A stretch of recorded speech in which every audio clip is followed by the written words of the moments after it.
Meu nome é Rosimeire Vicentini. A minha família é composta por 6 pessoas, né? Passei a minha infância no bairro de Vila Granada, próximo à Penha. E morei na época realmente com meu pai, com a minha mãe, com meus 3 irmãos que são mais novos do que eu. Morávamos, né? Que meu pai e minha mãe ainda moram no mesmo local. Há 50 anos eles moram lá. E no mesmo quintal havia a casa da minha avó, que agora é falecida. Mas eu cresci realmente com a minha avó subindo nas árvores de goiaba, nos pés de limão, pulando muro, jogando vôlei na rua, né, brincando na rua, que a brincadeira é muito gostosa, né, na infância. Brinquei muito de boneca, adorava boneca, aliás ainda adoro até hoje bonecas. E os meus irmãos todos homens, né? Tive que empinar pipa, jogar um pouco de bola, bolinha de gude, essas coisas assim bem gostosas, né? Da infância. Eu tive uma infância muito tranquila. Os meus pais, graças a Deus, apesar de serem humildes, né? Sempre estiveram presentes na vida da gente. Então, isso eu acho que faz uma diferença muito grande para a gente crescer. Eu acho que o apoio familiar, eu acho que ele é tudo. Eu costumo dizer que o adulto ele é responsável pela criança. Então, se a criança faz alguma coisa errada, não foi ela quem errou. Na minha opinião, foi o adulto quem errou, porque não soube educá-la, orientar, abraçar, beijar, qualquer coisa do tipo, né? Então, acho que carinho, conversa é muito importante. E a gente sempre teve muito isso na minha casa. Então, os meus irmãos, graças a Deus, hoje todos, né, também homens formados com as suas famílias. Meu pai e minha mãe ainda estão vivos, graças a Deus, morando no mesmo lugar, né, como eu havia dito. A minha avó falecida, tivemos que cuidar de um tio que era especial, né, síndrome de Down. E assim, alguns falavam que ele tinha síndrome, outros médicos que era só um retardo. Enfim, depois que eu aprendi, que eu li, eu sei que é síndrome de Down agora, né? E ele faleceu o ano passado. Então, a diversidade, assim, nunca me incomodou, não é? Até porque a gente já tinha alguém diferente dentro de casa. Então, a gente aprendeu a conviver com ele e a respeitar todos os diferentes que a gente viu na rua. Eu realmente nunca tive esse problema, não é? Meu pai, ele é, assim, um homem preconceituoso. Então, eu sempre bato muito de frente com ele em muitas questões. E aí eu sou chata, né? Porque eu sempre bato de frente, porque eu sempre discuto com ele, mas eu não deixo barato mesmo, não. Eu sempre coloco a minha opinião, né? Então, apesar dele ser um homem mais preconceituoso, isso assim nunca me abalou, né? Então, não tem preconceito realmente sobre nada. Minha mãe é uma mulher assim muito simples, muito humilde, muito carinhosa, muito paciente, porque aturar meu pai também não é muito fácil não, né? Ele é um homem assim muito genioso, né? Sempre muito trabalhador, muito simples, estudou só até a antiga 4ª série, né, que tinha antigamente. Não levou os estudos adiante, mas um homem assim muito inteligente, porque sempre leu muito, então ele sabe de muita coisa. Ele sempre trabalhou como vendedor, então ele conhece as ruas de São Paulo, assim, se vai para a esquerda, se vai para a direita, a numeração, ele sabe tudo.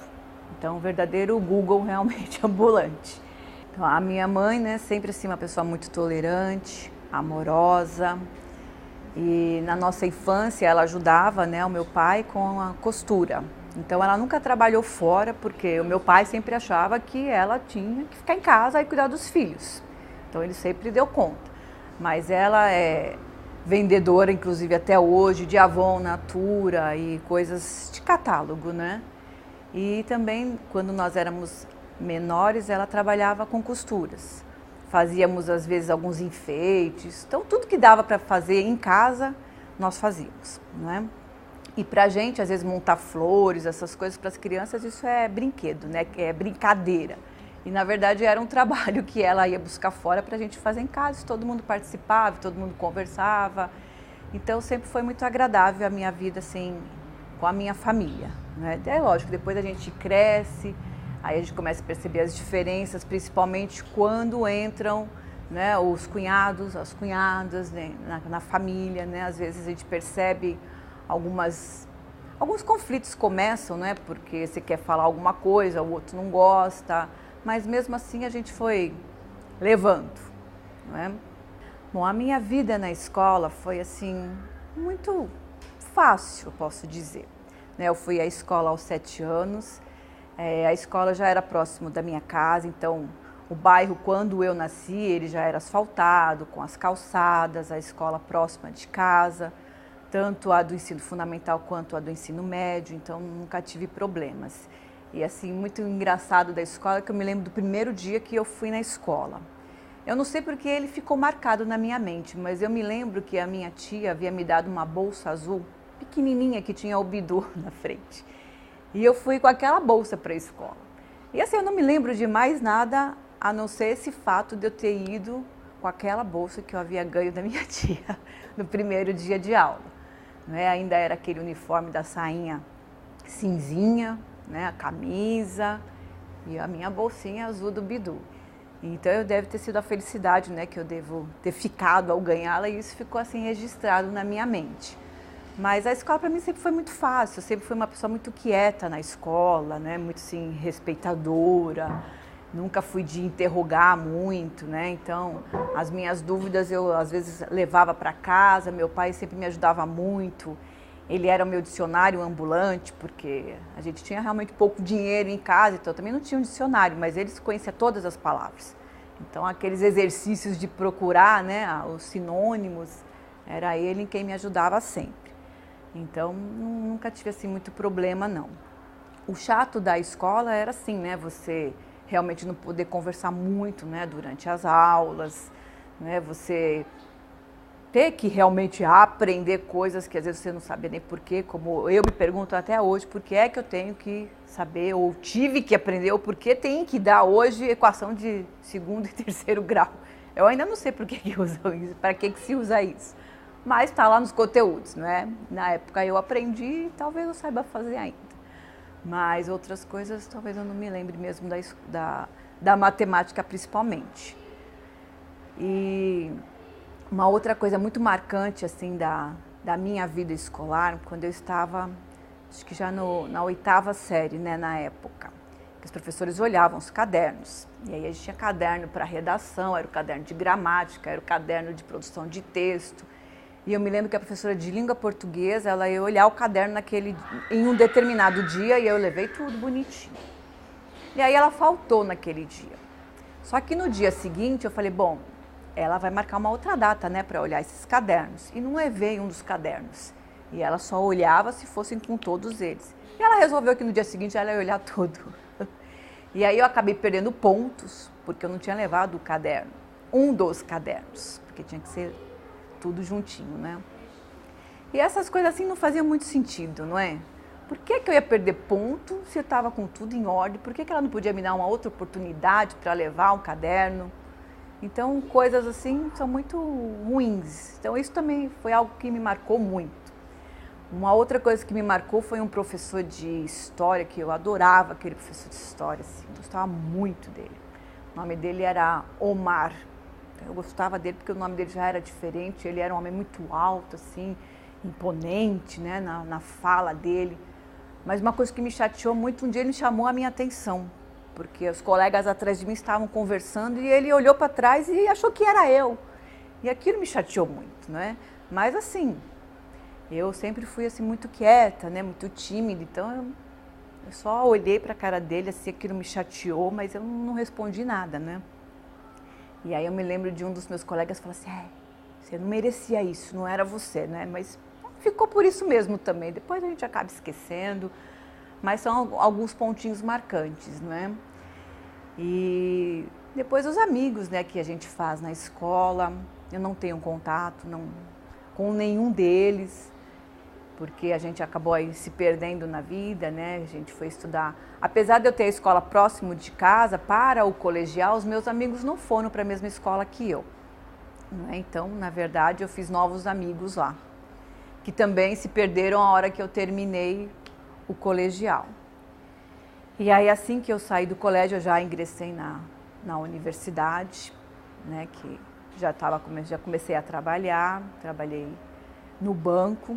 né? Meu primeiro emprego registrado, né? Antes disso ajudava a minha mãe nas coisas, ajudava no trabalho de casa, porque 4 homens em casa é triste. Nossa, mãe, era pipa para todo lado, era bola e sapato, enfim.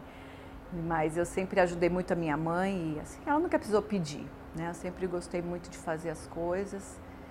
E eu percebo que a minha infância foi muito boa, muito tranquila, muito sossegada. Os meus irmãos também são sossegados.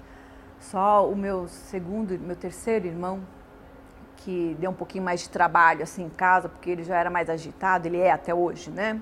Mais agitado, daqueles que subiam nos telhados, era vizinho reclamando, e briga toda hora, e mudou de uma escola para outra, e enfim.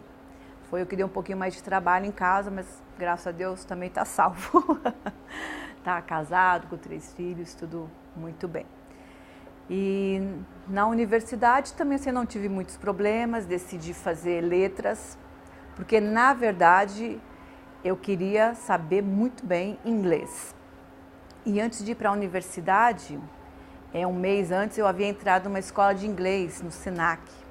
E era muito difícil aprender inglês ali, porque o professor sabe se referir a advérbio, a verbo, ao sujeito, e aquilo me deixava muito confusa para aprender inglês. Aí eu falei, bom, eu vou então fazer letras, né? Era o mesmo ano. Fiz a prova, né? Passei na universidade e resolvi ingressar letras para poder, né, fazer o meu inglês. Que eu sei que hoje em dia não é assim que se aprende inglês também, né? Nem português, para falar a verdade, né? Mas, enfim, aí entrei para fazer letras, estudei 3 anos na universidade. Na verdade, estudei o meu primeiro ano e aí eu precisei parar por conta do dinheiro, que era pouco, né? Aí começam realmente as dificuldades. Eu estava trabalhando no banco, mas não ganhava tanto assim, aí precisava dar uma forcinha em casa, tinha que me manter e pagar a universidade não dava o dinheiro. E aí eu acabei parando, acho que foi por 6 meses ou 1 ano, não me recordo. E assim, logo que eu parei, que eu tranquei a minha matrícula, no banco eles me deram uma promoção para o caixa. Aí já dava para pagar, né? Mas aí eu peguei aquele dinheiro que ia sobrando e ia guardando ele para outras coisas. E enquanto eu estava na universidade, eu também já estava namorando. E aí o ano que eu me formei na universidade, em janeiro do ano seguinte eu me casei. E aí eu me mudei para São José dos Campos. E assim, quando eu me formei na universidade, na verdade eu não queria trabalhar em escola, sabe? Quando eu fui fazer estágio em uma das escolas fundamentais, aquilo me deixou assim extremamente assustada, né? Quando eu vi as crianças entrando, assim, que parecia uma boiada mesmo, né? E aquilo assim me assustou muito e eu falei, não quero trabalhar em escola. Escola não é um lugar legal para trabalhar, né? E assim, durante o estágio, na sala de aula, aquele negócio muito monótono, né? Porque você senta lá e vê todos os alunos sentados e copiando coisas do livro. Um negócio muito chato e aquilo não me atraiu mesmo. Então eu fui embora para São José dos Campos, casada. E aí lá eu arrumei um trabalho num escritório. E aí eu gostava muito do que eu fazia, né? Eu trabalhava numa prestadora de serviço de limpeza, então lá a gente fazia contratos, tinha contato com gerentes, diretores das empresas e também tinha com as pessoas mais humildes, porque como era empresa de limpeza, as pessoas que prestavam o serviço eram aquelas que não tinham, né, a escolaridade. E aí eu entrei no departamento financeiro da empresa. Depois era uma empresa pequena, depois eu acabei tomando conta do RH, do departamento financeiro, eu fazia contrato, eu fazia tudo, vendia serviço, então eu tinha contato com muitas pessoas. E uma das coisas que eu gostava muito de fazer, né, porque a empresa era pequena e às vezes faltava realmente grana, era, sabe, ter em dia sempre o pagamento dos funcionários. Eu acho que isso era assim questão de honra, porque a pessoa que ministrava lá, que administrava a empresa, ela não tinha muito controle, né, assim, do dinheiro, então ela tinha uma vida boa. E os funcionários ganhavam um pouquinho, né? Como ganham até hoje, os que fazem o serviço terceirizado. E eu achava que era primordial, sabe? A gente guardar o dinheiro ali para o pagamento dos funcionários. Então isso eu acho que isso é um orgulho que eu tenho de mim. Porque a gente sabe que pelas pessoas que têm menos, né, escolaridade, às vezes elas são prejudicadas em muitos lugares, né, por não terem o conhecimento do direito que pertencem a elas. Então elas são às vezes muito prejudicadas com isso. Então, mais uma vez, né, assim, a diversidade, o diferente para mim era para me estimular a batalhar por eles de alguma forma. E nesse momento foi o meio que eu encontrei, né? Bom, eu trabalhei nessa empresa por 4 anos, depois eu engravidei, aí tentei com outro colega montar uma empresa de limpeza lá ainda em São José, mas aí, sabe, gente que fala muito faz pouco. Acabei saindo da empresa porque achei que não ia dar certo. E tive meu filho, foi maravilhoso passar a infância com ele, porque até ele completar 3 anos eu não trabalhei, então eu fiquei com ele. E assim, né, como mãe, hoje, né, sabendo sobre o desenvolvimento infantil da criança e tudo mais, que eu vim estudar depois, eu percebi que eu até acertei em bastante coisa.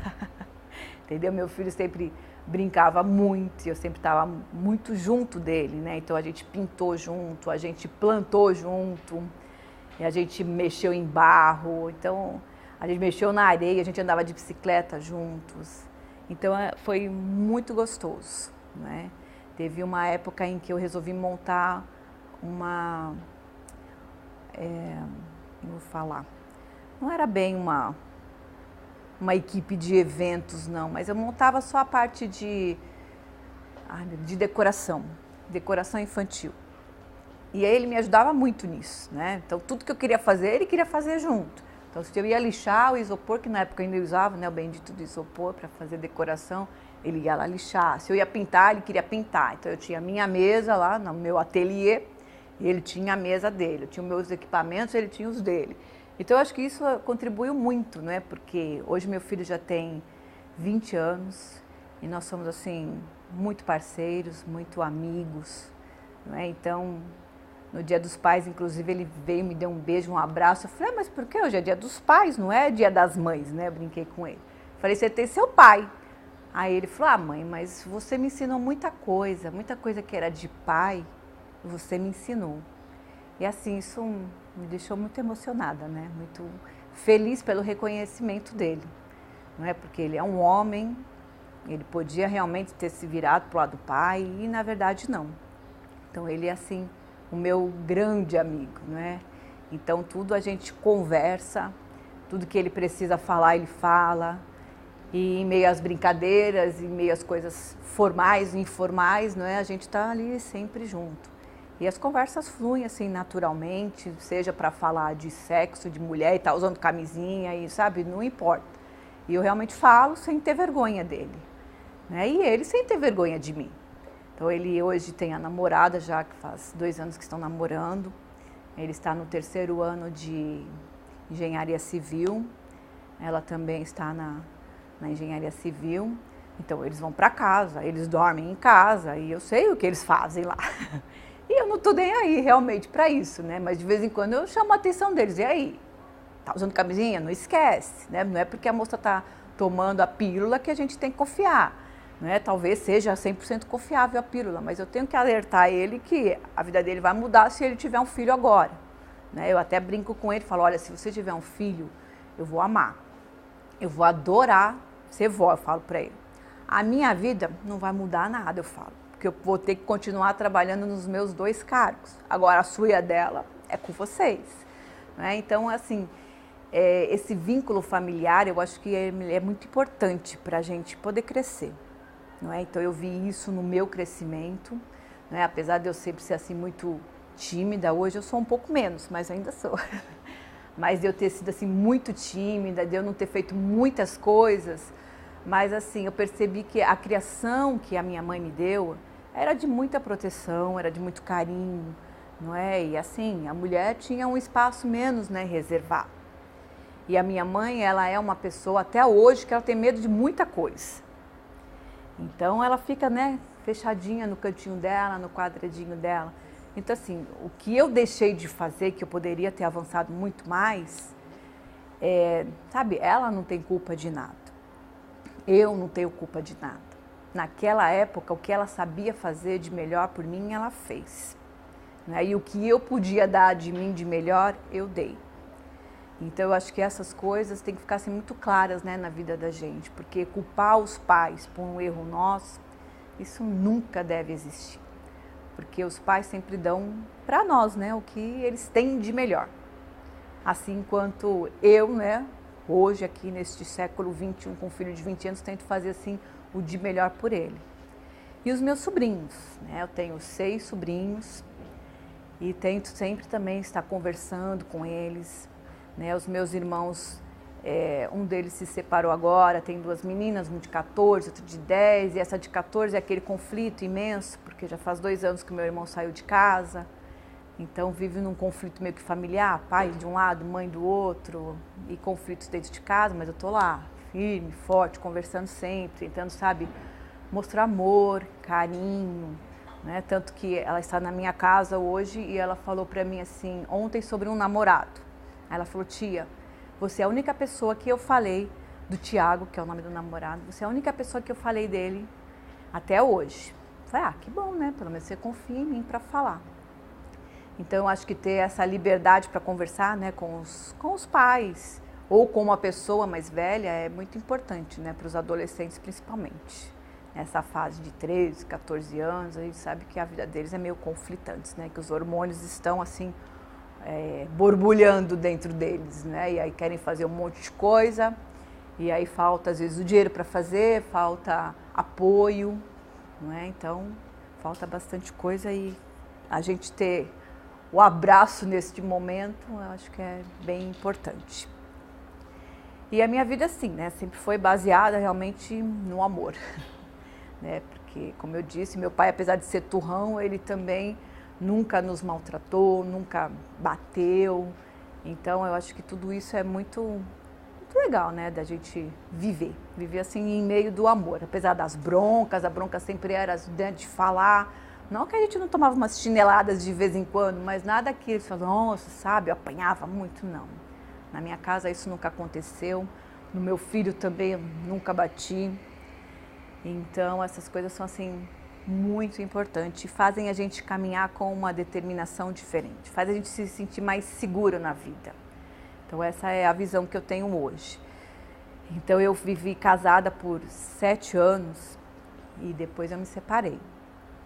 Quando eu me separei é que eu comecei assim a viver, na verdade, porque eu tive que sair da casa que eu havia ajudado, né, a construir e sair de lá também com o abraço da minha mãe, porque ela falou, não, você não vai mais ficar aqui, você vai embora.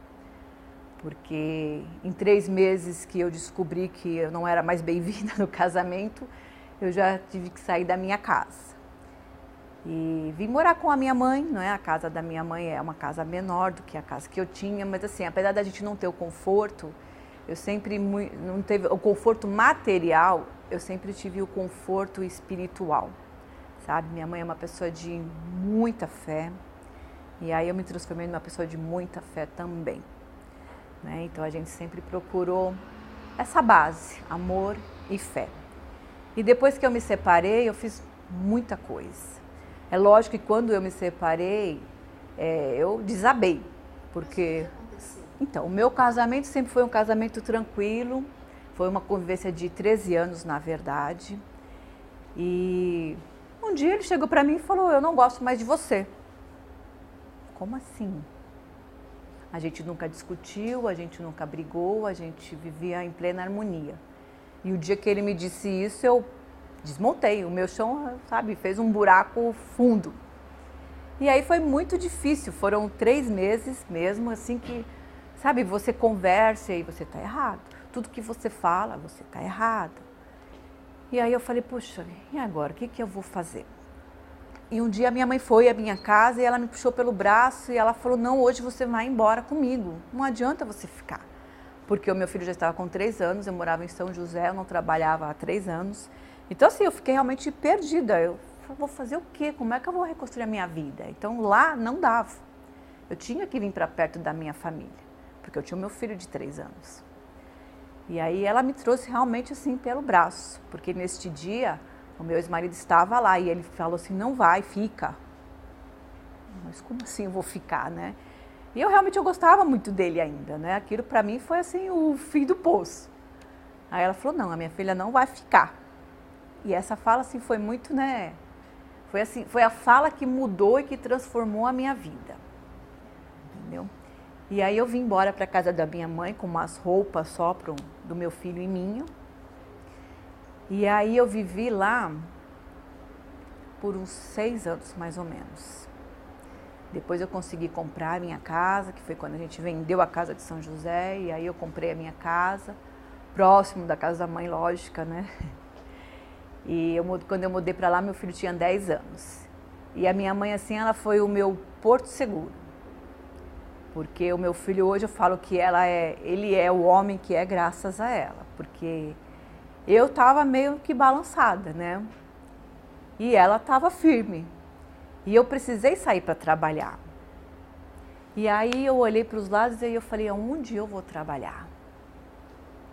Foi aonde eu comecei a minha vida na educação. Então a educação, no primeiro momento, eu não a quis para mim, mas ela já tinha me escolhido para ela quando eu fui fazer letras, porque eu queria saber um inglês bonitinho, né? E acreditando que fazendo letras eu teria melhor condições de aprender inglês, ali o destino já estava dizendo, não, você vai para a educação. Eu ainda não sabia disso, não é? E aí eu comecei na educação em 1999. Fui trabalhar como ACT numa escola do estado, com uma carga completa na primeira atribuição, que todo mundo disse que eu tive uma sorte terrível de pegar em uma escola só todo esse número de aulas já, não é? E aí eu fui. No primeiro dia que eu entrei na escola, que eu cheguei na sala de aula, porque as pessoas, quando a gente chega na escola, todo mundo acha que você já é professor. E na verdade a gente não se forma professor. Você se forma em geografia, em história, em inglês, em educação física, mas você não se forma professor. Na faculdade, na universidade, não. Então a gente se forma professor no dia a dia da sala de aula. E aí eu cheguei meu primeiro dia de aula, sua sala é essa, o horário é esse. E aí eu entrei para dar inglês. Eu ia ser professora de inglês, né? Aí eu falei, meu Deus, faz 10 anos que eu saí da universidade. Eu não tinha estudado inglês depois que eu terminei a universidade. Aí eu falei, meu Deus, o que eu vou fazer agora, né? Bom, vamos lá, encarar o pessoal. Nossa, aquela primeira semana foram assim as piores da minha vida depois da separação. Porque era um tumulto, era gente falando o tempo inteiro, era criança gritando de um lado, era adolescente, era o pessoal do ensino médio, porque eu peguei desde a 5ª série até o 3º do ensino médio. Completamente assim despreparado, sem nunca ter entrado na sala de aula, aquilo para mim foi assim um horror. Um horror. Eu não via a hora de sair da escola, eu ia para casa desesperada, aí eu chorava, eu falava, eu não quero isso. Eu não quero isso para mim, isso é muito ruim. Me falaram que a educação estava ruim, mas não tá pior que ruim. E no desespero, aí eu voltava, no dia seguinte eu falava, não, eu não vou aguentar. E aquelas séries, né, de 8ª série, com aqueles alunos que eram repetentes, né, na época, já retidos por 1 ou 2 vezes, todos rebeldes, né, por conta da idade, aí você tem que, tolerar aquilo. Eu falava, não, mas, gente, eu não quero isso, meu Deus. E olha, foi assim uma semana de muito tormento. Até a 4ª-feira, quando eu cheguei na 5ª-feira, eu falei, não, pera, calma, você tem que ter calma. Você precisa trabalhar, eles são adolescentes, eles são crianças, você é adulta. Calma, vamos respirar fundo, vamos organizar. Aí, depois dessa minha parada com o meu consciente, com o meu subconsciente, aí eu falei, não, peraí. Aí eu fui mais calma para a escola na 5ª-feira e na 6ª-feira fui me acalmando. Aí no final de semana, né, respirei. E daí então eu comecei a desembestar. E assim, essa minha primeira experiência foi assim, muito inovadora em todos os sentidos, né? Porque como eu disse, eu não era professora, eu não sabia realmente o que fazer. Mas aí naquele final de semana eu saí, eu fui para as bibliotecas, eu fui para as livrarias, aí eu comprei livros. E aí eu falei, não, eu vou fazer aula assim, eu vou fazer aula assada. Eu sei que naquele ano eu trabalhei o tal do Halloween, que as pessoas recriminam muito, mas aí eu trabalhei letras de música, eu trabalhei a dança com eles, a gente trabalhou fantasia, eu trabalhei teatro, eu trabalhei um monte de coisa na escola que eu não vi ninguém mais fazendo naquela escola. E assim, tinha apoio da direção, ninguém falava nada, né? Porque as pessoas chamam a direção, mas não direciona muita coisa em relação à pedagógica. E aí eu fui fazendo as coisas, e aí eu fui gostando. Eu fui gostando porque aí você percebe o abraço do outro, o que a sua palavra, o quanto, né, atinge o outro. E aí eu fui me apropriando disso, né? E aí quando eu terminei este primeiro ano, que foi assim, inovador na minha vida, motivador e estimulante, aí eu resolvi fazer pós-graduação em língua inglesa. Neste mesmo ano de 99 eu entrei na escola de inglês, fiz 6 meses intensivo, aí saí de lá, no ano seguinte fui fazer cultura inglesa, que era um projeto do Estado. E aí assim fui me apropriando, né? E as aulas foram ficando mais tranquilas. Aí no ano seguinte eu continuei ainda dando aula de inglês no Estado, com menos aulas, porque a gente acaba perdendo, né? Quando se não é efetivo. Mas aí fui me apropriando, fui sentindo mais segurança e fui gostando mais. E a minha aula sempre foi assim, no diferente. Eu não conseguia me prender a livro. Então eu tinha muito trabalho, porque eu gostava de trabalhar com revistas, eu montava histórias em quadrinhos e assim, a gente não tinha recurso nenhum na escola, então eu tinha que gastar do meu dinheiro, então eu gastava dentro da possibilidade, mas eu montava muita coisa com o computador, eu montava os textos para colocar colado na lousa, para fazer o listening, né, que a gente quase não trabalha na escola, mas eu acreditava que tinha que ser assim. E aí eu fui montando o meu jeito de trabalhar. E aí fui gostando. E quando eu terminei, eu estava terminando a minha pós-graduação em língua inglesa, quando houve o concurso para a prefeitura. E aí em 2002 eu ingressei na prefeitura, onde eu trabalho até hoje. E por enquanto eu estou readaptada, porque eu quebrei o pé, aí deu uma série de problemas ortopédicos, então eu ainda estou readaptada. Mas eu tenho os 2 cargos. Em um deles eu trabalho numa escola de ensino fundamental, trabalho auxiliando, né, o pessoal na secretaria. A princípio, quando eu voltei readaptada, já faz uns 4 anos, eu pedi para trabalhar na parte pedagógica. Eu não queria trabalhar na secretaria, porque era serviço administrativo que eu tinha feito há muito tempo, mas aquilo já não me encantava mais, né? Então eu queria trabalhar na parte pedagógica, porque eu sabia o quanto era importante, né? Esta parte é importante, não era, né? Ela é importante na escola. E o quanto a gente pode avançar quando a metodologia do professor ela é diferente, o quanto a gente pode, né, enriquecer as crianças quando a gente traz novidades para elas. Então, meu pedido a princípio foi este. E assim, a princípio eu não fiz nada mesmo na escola, né? Eu só ajeitei umas folhinhas lá que pediram para eu fazer. E só então, depois quando eu conheci a coordenadora Zilda desta escola que eu trabalho ainda, é que a gente começou a fazer algumas coisas em conjunto. E aí foi um trabalho muito bom, muito gratificante, e eu fui auxiliando-a, né, na medida em que eu podia, até que ela saiu, né, da escola, foi trabalhar em outro local. E aí me chamaram para trabalhar na secretaria da escola. E aí eles estavam precisando da minha ajuda, eu estou na escola, também não podia falar não para eles. E aí eu estou trabalhando lá na secretaria até hoje. E aí nesse meio tempo também no outro cargo, que eu estava readaptada, quando eu voltei nesta outra escola, eu fui fazer um trabalho com os alunos deficientes, né? Que na época ainda chamávamos especiais. E de fato eu considero que essa ainda seja a melhor palavra, porque eu considero que as crianças consideradas especiais, elas são especiais. Elas trazem assim muito carinho, elas trazem muito amor. E assim, eu vejo-as como anjos, né? Até por ter a experiência, ter convivido, né, com o meu tio, porque são pessoas que não carregam mágoa, sabe? Mesmo que você perturbe, que eles fiquem bravos com você, hoje dali 5 minutos você fala, amigo, beleza? Beleza, amigo. Então eles não guardam mágoa. E eu acho que isso é uma coisa tão importante para o ser humano, não é? Porque às vezes a gente fica doente porque carrega uma mágoa. E eles não. Eles são muito simples, eles são todos muito humildes.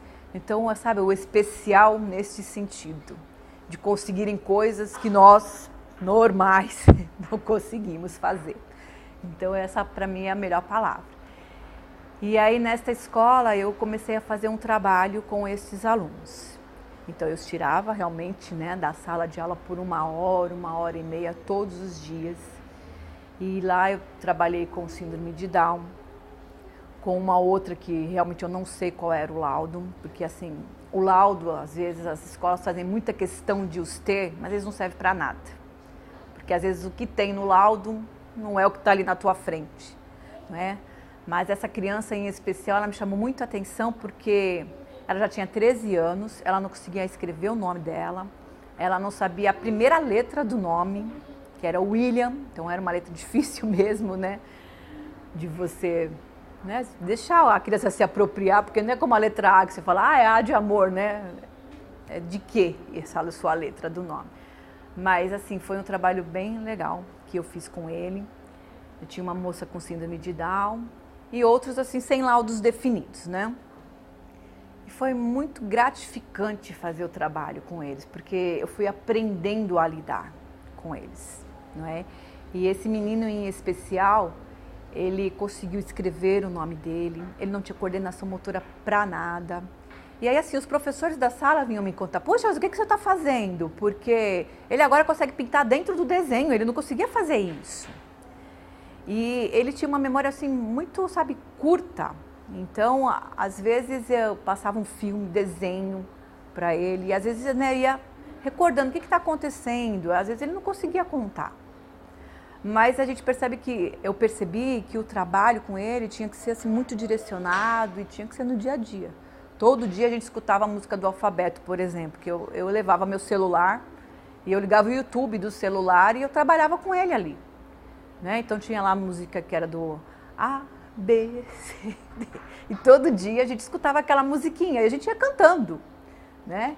Aí um dia eu pedi um tapete com as letras e aí eu fui com ele montando os tapetes fora da sala, né? Do lado de fora da escola. E ele foi montando e ali ele foi se apropriando do alfabeto. Não é? Eu não consegui ficar até o final do ano, porque aí eu fui trabalhar no CIEJA, onde eu trabalho hoje. Mas eu percebi que ele avançou em muitas coisas. Né? E assim, eu fiquei assim, muito na dúvida de trabalhar no CIEJA e deixar esse trabalho, porque, sabe, eu queria ajudar esse rapaz. Porque ele não sabia quantos anos ele tinha, ele não sabia quando era o aniversário dele. Eu me perguntava, quando você nasceu? Quando é seu aniversário? Bom, todo mundo relaciona com a data do aniversário, ele não sabia o que era aniversário, não sabia a idade. Então, era assim, algo para a gente estudar realmente, né? Qual era a deficiência, qual era o problema, como a gente ajudar. E precisava de muito tempo, né? Só que dentro da escola ele já estava numa 5ª série. E às vezes a escola não respeita o tempo do aluno. Né? Então, falar em tempo e espaço, nossa, está muito bonito isso na teoria, mas na prática isso não acontece ainda. Então, eu percebia que o tempo dele não havia sido respeitado, ele precisaria de mais tempo. Provavelmente ele já foi para fora da escola, né? Só Deus sabe como é que ele saiu de lá. Bom, então, tempos e espaços são importantes, a gente precisa realmente rever isso, não é só no papel que tem que ficar lá, não é? Bom, e aí eu fui trabalhar no CIEJA, acho que foi em 2013 que eu fui trabalhar no CIEJA. E assim, é um trabalho também maravilhoso, é um trabalho diferente, né? O CIEJA, ele já trabalha com adultos, com adolescentes, com idosos, né? E assim, a meu ver, o CIEJA recebe todos aqueles que foram excluídos da escola. Porque o menino que vai para o CIEJA com 15 anos, por que ele está lá aos 15? Ele deveria estar no ensino fundamental e não no ensino de jovens e adultos. E o senhor que está lá aos 80, aos 60, por que ele está lá agora? Porque ele não teve a oportunidade de estudar na época dele. E as pessoas de 40 e de 20, todas elas foram de alguma forma excluídas da escola em algum momento. E elas estão conosco. E aí nós temos os outros presentes, né? Aqueles que são os nossos deficientes. Eles estão lá conosco, nos ensinando assim um monte de coisa, né? Porque são maravilhosos também. E a nossa convivência no CIEJA com os alunos, eu acho que ela é assim bem harmoniosa. A gente tenta, né, respeitar o tempo deles, porque às vezes eles vêm lá com o documento dizendo que eles estão no último ano, mas não aprenderam a fazer o nome ainda. E aí, o que a gente faz com esse aluno? É o tempo da escola, é o tempo dele? Não, vamos respeitar o tempo dele. Ele precisa voltar um pouquinho, vamos voltar e ignorar por enquanto esse documento? É claro, a gente senta, a gente conversa muito com eles, né? E geralmente eles concordam conosco que eles precisam voltar. Grande parte deles está lá porque eles querem aprender, né? E é muito bonito a gente ver o processo daquele aluno que entrou sem saber fazer o nome, né? E que ele sai realmente de lá. É muito bonito quando a gente vê alunos que têm, sabe, problemas em casa, com saúde, e precisam às vezes amparar, às vezes é o marido, é o filho, né, a esposa, os pais. Muitos param realmente por conta disso, né? Precisam atender a família, precisam atender o trabalho, porque a prioridade do adulto não é estudar mais, é o trabalho. É o trabalho, né, que exige muito mais dele, que é prioridade na vida dele. E aí o tempo que ele tem, ele volta para a escola e ele estuda, né? Tanto que lá a gente trabalha com algo que a gente chama de flexibilização. O cara trabalha de manhã e está estudando à noite, mas o chefe agora quer que ele trabalhe à noite, então a gente passa ele para de manhã. Então no que a gente pode, né, dar assistência para ele não sair da escola, a gente dá, entendeu? E assim, é muito gratificante quando a gente está na formatura deles, porque eles fazem formatura, bonito, tudo aquela, né, com aquela toga e tudo mais. E o ano passado, assim, me emocionei muito quando uma senhora me abraçou e falou: olha, eu estou aqui graças a você, Rose. Eu falei: não, graças a você, não é a mim, você não tem que agradecer. Não, mas eu me lembro do primeiro dia que eu estive naquela escola e você falou para mim: você só vai sair daqui agora com o diploma na mão. E realmente eu disse aquilo para ela, porque ela foi junto com 2 amigas e o marido dela estava doente já. E ela falava: eu não sei se eu vou conseguir terminar porque ele está doente. Eu falei: não, você só vai sair daqui com o diploma na mão. E ela guardou aquilo realmente, não é? E ela conseguiu terminar. O marido dela faleceu no último semestre dela na escola, mas ela terminou. E a fala dela foi muito legal, foi gratificante ela ter guardado aquilo. Significa que eu não falei aquilo em vão. Não é? A gente sempre usa as palavras para estimulá-los e a gente não sabe o quanto realmente a gente os atingiu. E aí ela me fez ver que a gente atinge muito. E é bem gostoso quando a gente recebe, né, esse retorno. Porque eles acham que a gente os está ajudando, mas na verdade é o contrário, né? A gente é que recebe muito essa ajuda quando eles dão esse retorno para a gente. Porque a gente trabalhando na educação, a gente só participa uma parte da vida deles. Depois eles vão embora, a gente não sabe o que aconteceu. E no CIEJA a gente tem também a parte gostosa, que às vezes alguns alunos retornam para falar: olha, estou na universidade, olha, professor, estou fazendo tal coisa, terminei a universidade. Então é muito gostoso a gente saber que eles foram além, que eles avançaram, não é? Porque o objetivo da escola é este, não é? Que eles realmente reconheçam o que eles têm direito. Não é? Então isso eu acho que é muito importante. E trabalhar com a diversidade, assim, eu acho que é um aprendizado para a gente. A gente aprende tudo. E o CIEJA é assim um lugar onde a gente aprende de tudo. Não é? Então a gente recebe os alunos de diferentes idades, os especiais e também agora os transexuais, né? Que foram lá atrás também colocados para fora da escola por uma falta de entendimento de alguém que não os respeitou e agora eles voltam. Voltam assim em situações de vulnerabilidade ainda, de insegurança, não conhecendo o ambiente escolar, mas eles estão lá, tentando também, né, se introduzir na sociedade, né, de forma mais digna, porque perderam os direitos lá atrás, então agora precisam resgatar muitas coisas. Então é assim, gratificante a gente ver o resultado.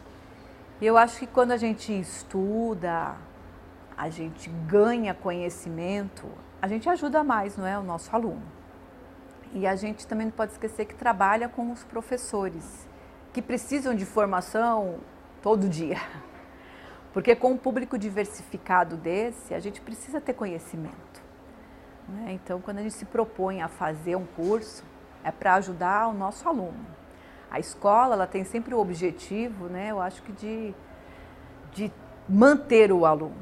Porque a gente poder oferecer a escola para todo mundo é muito bonito, mas e manter ele lá dentro? Porque se eu tenho um aluno que tem 14 anos e está no ensino médio e ele resolveu que ele não quer ser heterossexual, o que é que eu tenho que fazer com ele lá dentro? Sabe, eu tenho que fazer com que as pessoas aceitem a escolha dele, respeitem a escolha dele. Então, eu acho que isso é importante, né? Lá atrás, né? Lá no ensino fundamental, não esperar o aluno chegar no EJA ou no CIEJA, que ainda vem depois, às vezes, do EJA, né? É importante a gente trabalhar o respeito, né? Trabalhar os direitos, sim. Quais são os direitos de aprendizagem? Eu acho que antes de falar em direitos, é falar em respeito. Porque se a gente tiver o respeito garantido, não é? Todos os outros direitos estarão também garantidos. A gente não precisa ficar fixando isso na mente de ninguém, né? Deve ser trabalhado sempre na escola isso. E fazer o curso de gênero e diversidade, ele foi muito bom assim, e gratificante, porque ele ampliou o conhecimento da gente. Né? E assim, eu me interessei muito mais ainda pelo curso, porque lá no CIEJA a gente esse ano recebeu 2 alunos do Transcidadania, que é um projeto da prefeitura. Não é? A gente já tem outros alunos com outras opções sexuais, mas eles vieram por conta própria, esses não. Eles vieram porque fazem parte de um projeto.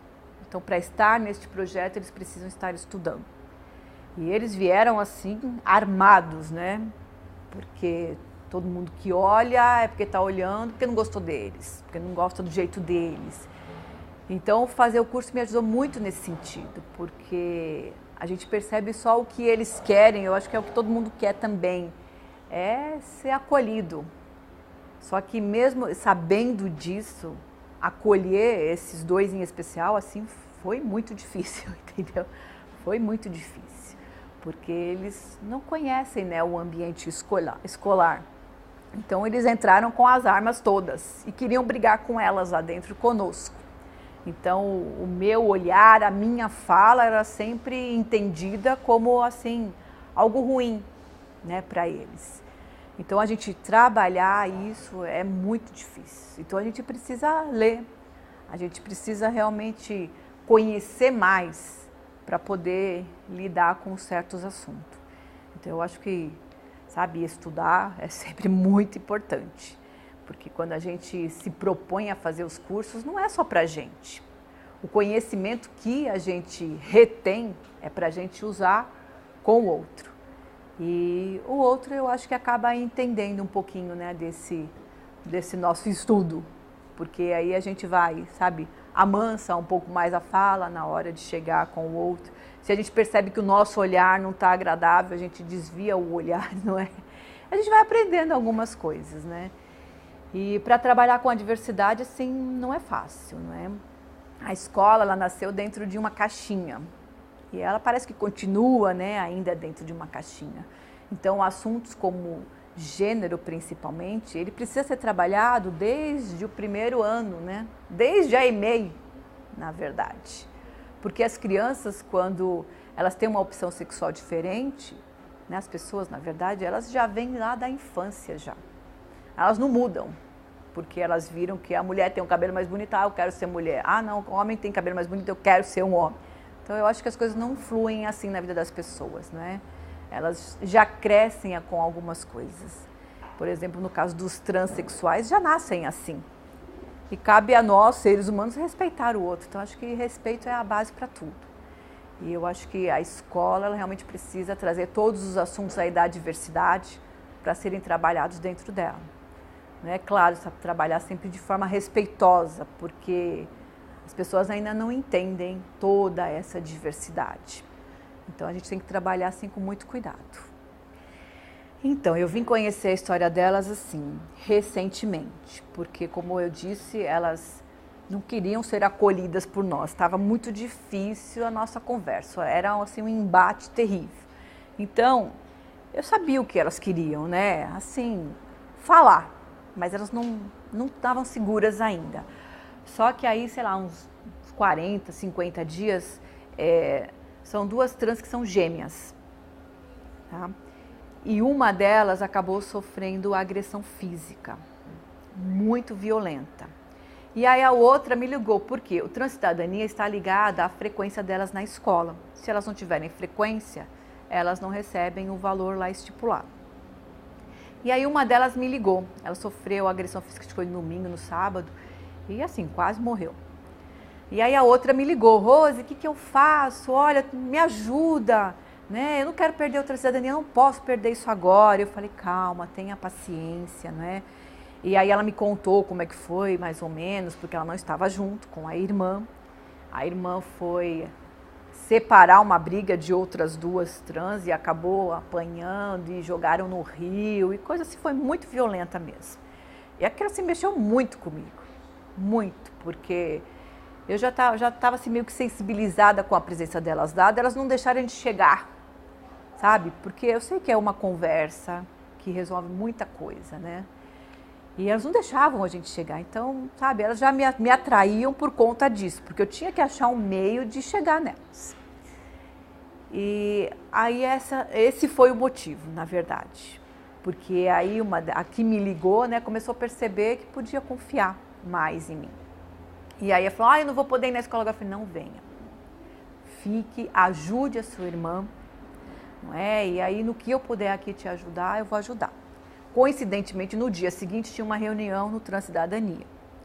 E aí eu fui, expus, né, toda a nossa problemática, todo mundo falando que estava tudo lindo e maravilhoso, não seja, que todo mundo estava sendo muito bem acolhido, recepcionado, enfim. Aí eu falei, olha, adorei ouvir o que vocês falaram, mas pra gente está sendo assim, assim, assim. Aí contei o caso e falei, olha, agora eu não quero saber de presença delas, eu não vou contabilizar faltas, eu não quero saber se elas aprenderam ou não, eu quero saber de acolhê-las. É isso que elas precisam, lá na nossa escola, porque elas lá vão todos os dias, aqui, quando elas vêm uma vez na semana. Então o que eles precisam é disso. Eu não quero saber se vai aprender o conteúdo, se vai passar de ano, eu não quero saber nada disso. Elas não têm condição disso agora, vocês me desculpem aqui. Mas eu penso que enquanto instituição escolar agora, o momento para elas é outro. É o momento que elas precisam chegar na escola para conversar e só isso. E se ela falar, Rose, estou indo embora daqui uma hora, eu vou falar, vai com Deus. Essa vai ser a minha fala. Ah, não, aí me apoiaram, acharam que tudo bem, que tem que ser assim mesmo. Lógico, né, elas também foram até o hospital, porque pelo caso de ser trans, coloca na ala masculina, coloca na ala feminina, ainda existe muita confusão em relação a isso em vários locais, não é? Que banheiro que vai usar, então assim. Aí parece que tiveram um problema lá, elas tiveram que ir até lá, o pessoal do Transcidadania. E aí depois de umas 2 semanas mais ou menos, a que não estava hospitalizada veio conversar comigo. Aí ela me contou um pouco da história dela, né? A família não aceita a condição delas, escolhida. A família parece que tem uns 14 filhos. Pai e mãe cada um de um lado. O pai parece que mora, não lembro se é em Roraima, Mato Grosso, é uma coisa assim. E a mãe realmente que, né, tá com a turminha toda aí. Então elas são umas das mais novas. E tem 2 que são prostitutas, vou usar essa palavra que foi a que ela mesma usou para me contar. 2 são prostitutas, uns estão presos, elas têm a opção de ser trans, não é? E outros assim que ela nem soube me contar porque nem sabe aonde estão. E aí a mãe não aceita a condição delas serem trans, não é? Aí ela até me contou assim, eu falei para minha mãe que eu ia colocar um quadro nosso lá na parede da casa dela. Aí a mãe respondeu assim, Deus me livre que eu não quero quadro de vocês aqui vestido de mulher. Aí ela falou, Rose, mas ela tem um quadro lá na sala dela que é do meu irmão, Rose. Meu irmão está na cadeia. E o quadro é de lá da cadeia. Eu falei, mas tenha paciência com a sua mãe, né? Sabe, você tem que entender, ela tem um quadro de um filho que é homem. Ele está preso, mas ele ainda é homem. Então é difícil para ela entender a escolha que vocês fizeram. Então tenha paciência com ela. Rose, e assim, eu percebo que elas têm muito carinho pela mãe. E a mãe parece que ainda não engole, né? A mãe ainda trata elas com indiferença. Ela fala, Rose, uma mora com a mãe, a que sofreu o acidente, que foi agredida, mora com a mãe. A outra não. A outra tem a sua casa. Ela fala, eu vou na casa da minha mãe e o que o meu irmão passa lá, você não acredita. Quando a gente entra em casa, ela tranca todos os armários, que é pra gente não comer. É complicada realmente a situação, né? É muito difícil, mas eu falei, tenta entender a sua mãe, né? Ela teve filhos homens. A opção de vocês ainda, ela não tem, assim, capacidade para entender o que vocês escolheram. Então vai conversando com elas, né? E tenta entender a ignorância dela nesse sentido. E foi o que eu pude falar nesse momento para elas, né? Que de fato é isso, não é? A mãe que tem um filho homem, ela quer que ele seja homem. A mãe que tem uma filha mulher, ela quer que seja mulher. Porque a gente cresceu nesse ambiente de ter o quê? Sexo feminino e masculino. Tudo que tiver aí no meio, ninguém entende o que é ainda. Ninguém aceita o que é. Então a gente precisa estudar, a gente precisa ler, a gente precisa conhecer, para a gente transferir esse conhecimento, né? Como o caso desta mãe. A gente precisa chegar até ela para fazer com que elas aceitem os filhos, que elas aceitem, né, os filhos. Porque ela realmente não aceita. Ela está errada em não aceitar? Não. Ela cresceu assim neste ambiente, não é? Então ela não tem um conhecimento além desse, de que é homem, é rosa para menina, não é? E azul para menino. Então para ela é isso ainda. Então o que eu tenho que pedir para elas é que tenham paciência, né, com a mãe. E aí essa aluna que veio conversar comigo, ela me contou, a gente saiu de casa, eu saí primeiro, eu tinha 14 anos quando eu saí. Inclusive da escola, porque a escola não aceitavam eles, as crianças realmente praticavam o que eles chamam hoje de bullying, né? Então eles resolveram sair da escola. E aí esta uma foi para Bauru, já com um namorado, não é? E aí passou por mão do namorado, por mão de cafetão, e aí disse que tinha uma vida assim praticamente de princesa, né? Porque tinha um local maravilhoso para morar, mas também tinha droga à vontade, para ela e para as amigas. E um dia ela resolveu que aquilo não era mais para ela. Resolveu voltar para São Paulo, que aí ela não deixou claro quando foi, né? E voltou para São Paulo e a minha pergunta foi, tá, mas aí você voltou por quê, né? Achei que aquela vida não era mais para mim. E quando eu resolvi abandonar aquela vida, eu percebi que eu não tinha amigas.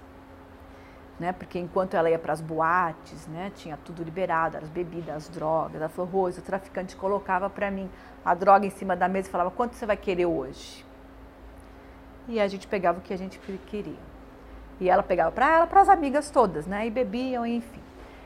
E aí depois que eu desisti, que eu saí dessa vida, eu vi que eu não tenho amigas. E aí eu voltei para São Paulo e aqui eu estou tentando me manter. Então agora tenho uma vida mais humilde, né? Mora perto da mãe, tenho a minha casa mais humilde, mas ela falou, Rose, eu tenho um monte de clientes, eles me ligam o tempo todo, mas sabe, eu não tenho mais assim tanta vontade de fazer isso.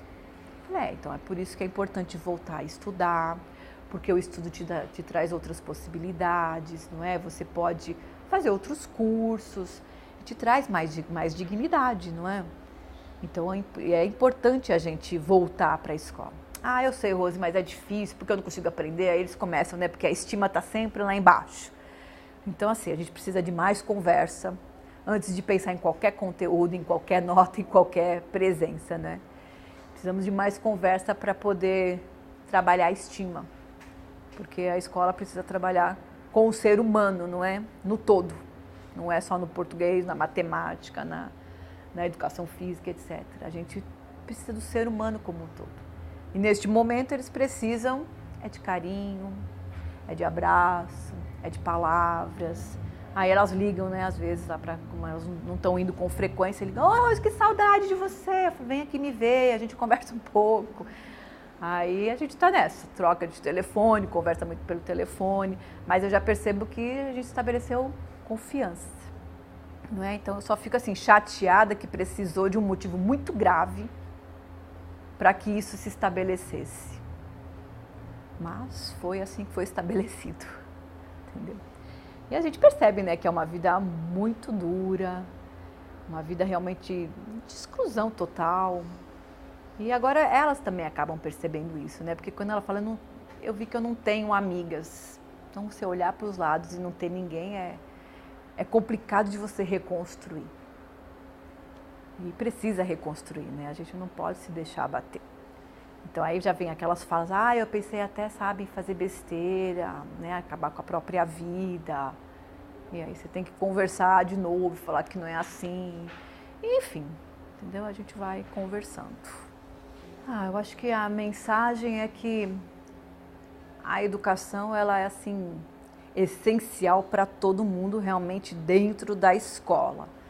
Mas que, sabe, o aspecto familiar, ele eu acho que é tudo. Né? A gente supera mais coisas quando o ambiente familiar da gente ele é tranquilo, ele é harmonioso. Só que a escola, ela vive com essa complexidade hoje, porque a família que eu tive, a família que eu conheci na minha infância, ela não existe mais. E isso eu já tiro por mim mesma, não é? Eu tive a minha infância com meu pai e com a minha mãe. O meu filho já não. Não é? A família dele já é diferente da que eu tive. E a escola hoje, ela precisa trabalhar com essa criança, com esse adolescente, não é? Pensando nisso. Né? As pessoas falam assim, mas isso daí precisa, é a mãe que tem que trabalhar isso em casa. Não é mais. Hoje em dia a escola precisa trabalhar tudo. Porque a criança precisa saber sentar para comer. A mãe que tem que ensinar, não é a mãe. A mãe hoje está trabalhando fora. A mãe sai 6 horas da manhã, chega às 5, 6, vai lavar a roupa, vai passar, vai fazer comida, não sei. A mãe não vai mais ensinar como é que ele tem que sentar bonitinho para comer. A mãe não vai ensinar para a menina mais que ela precisa andar com a perninha cruzada para não aparecer a calcinha. É a escola que vai ter que ensinar, não é? Então a gente precisa pensar nisso. A escola precisa mudar, sabe, assim, a frequência dela de achar que o conteúdo histórico da humanidade é importante. Ele pode ser importante, mas ele também pode ser aprendido em outros lugares. Agora, o respeito, a escola vai ter que ensinar. Mas tem que trazer de casa? Se trouxer, é ótimo. Mas se não trouxer, a gente tem que ensinar. A tolerância tem que trazer de casa? Ótimo, se trouxer. Mas se não trouxer, nós temos que ensinar. Então, sabe, a gente precisa ampliar, né, o nosso currículo. Ele realmente precisa ser muito mais extenso. A diversidade está dentro da escola, mas a escola ainda não aprendeu a trabalhar com ela. Então, é nesses pequenos detalhes que eu acho que a mensagem tem que ficar. A gente tem que ensinar sim. A gente tem que ensinar a sentar direitinho, a andar direitinho. Não é? O que é andar direitinho, o que é sentar direitinho? Não sei, vamos ver o que o cidadão precisa. Não é porque o que é direitinho para mim não é para o outro também. Mas vamos perceber a necessidade do outro. Qual é a necessidade que a criança traz? Porque eu também tenho, sabe, assim, um pensamento de que a criança que vem sem nenhum problema de aprendizado, ótimo, ela vai de qualquer jeito. Mas e aquela que tem a dificuldade? Ela precisa mais de mim, que sou a professora. Ela precisa mais de mim, que represento a escola. Então é para esses que a gente tem que trabalhar. Porque para aquele que vem, você falou a letra A, ele, opa, é A, B, C, D, joia. E para aquele que chega amanhã, você tem que repetir que é o A e depois que é o A. Então é para este que é o diferente, para esse que traz uma diversidade, não é? Que a gente tem que trabalhar, porque a gente tem que estar mais disposto a ouvir, a conhecer realmente a necessidade dele. Porque todos somos seres humanos, precisamos de respeito, precisamos de tolerância, já que temos os nossos direitos, então vamos perceber isso, não é? E aí eu acho que a escola precisa isso, perceber o que é que esse ser humano está trazendo enquanto diversidade. Porque a gente pode ver a diversidade, porque um é transexual, porque o outro é deficiente, e aquele que não trouxe nada disso aparente. Mas ele também traz algo dentro dele. Porque todos nós somos diferentes. Agora, qual é a minha necessidade? Se eu não tiver nenhuma, eu vou embora pela escola e ótimo. Mas e se eu trouxer? Às vezes a escola não percebe. Um dia desses eu ouvi um relato de que há alunos especiais em uma determinada escola que já faz 12 anos que eles estão lá. E aí assim, mas eles não aprendem o que eles estão fazendo lá há 12 anos. Aí a própria pessoa falou assim, então, eles não aprendem, mas sabe, esse ano chegou uma professora lá e está trabalhando música com eles. Tinha um que nem falava, tá falando. Olha o olhar do professor aí de novo. Precisa ser diferente. Precisamos ficar mais atento às necessidades do outro. E esse é o nosso trabalho de professor.